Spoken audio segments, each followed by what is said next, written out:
saying this is my second open mic ever. Wow. I'm sorry you guys weren't special enough to be my first. But like my first, I hope I make eye contact and don't finish too fast. All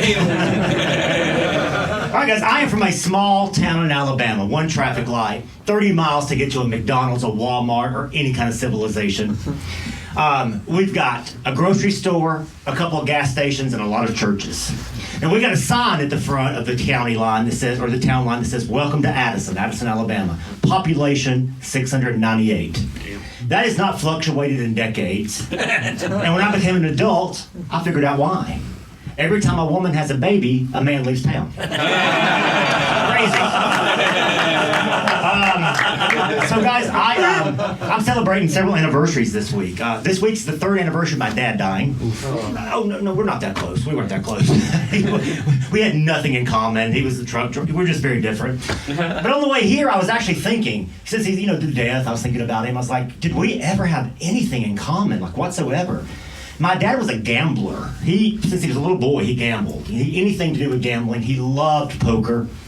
And I finally realized that maybe gambling is what we had in common. Now, I don't play poker, but I live in West Hollywood, and I gamble with STDs daily. So, Dad, be proud of me. We're the same. Also, this week is my 10-year anniversary living in Los Angeles. So, I don't know if that's an exciting thing, but I'm here. Now, as you can imagine, coming from a town of 700 people to a county with 10 million people, it's a little different. Even job titles are different. Where I'm from, there's truck drivers and farmers and mechanics and cafeteria workers. I shit you not, I saw a job here that said Vibe Coordinator. I had to look it up. A Vibe Coordinator is a person who creates and maintains a positive and engaging, uplifting atmosphere at a workplace. Can you imagine sending a Vibe Coordinator down to Earl's garage in my town in Alabama, saying, "Now, Earl, after you've worked all day, keep smiling on that transmission. Happy cars make happy people." Or Glenn out in that field after he's worked 15 hours plowing a field, going, "Smile, make happy plants." I feel strongly that both of those guys would tell that coordinator, "Fuck you." I saw a job out here called brand evangelist.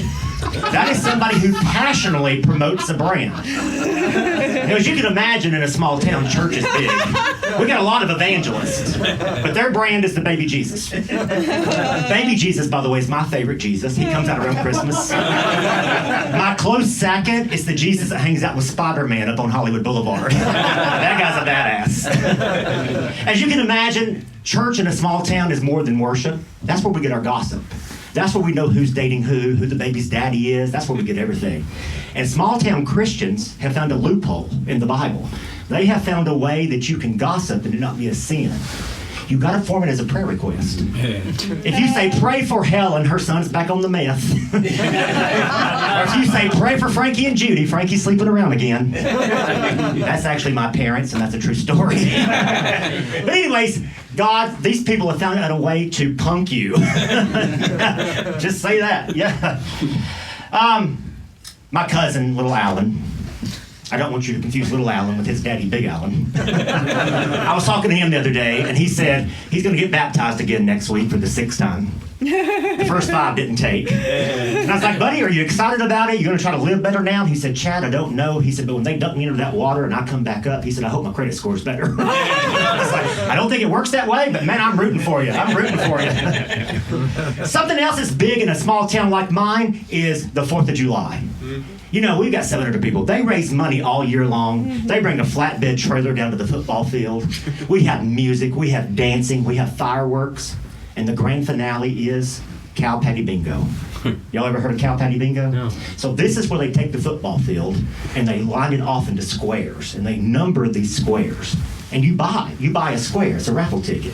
And at the end of the night, they let a cow loose on that field. And that cow wanders around that field.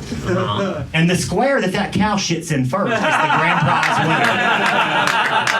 Now I was wondering, can we do that in West Hollywood? And I was like, we probably could. No cows, but I bet we could line off West Hollywood Park and either use drag queens or homeless people to do the shitting. I don't know. So, hey, that's my time, guys. Thanks a lot. I'm Chad.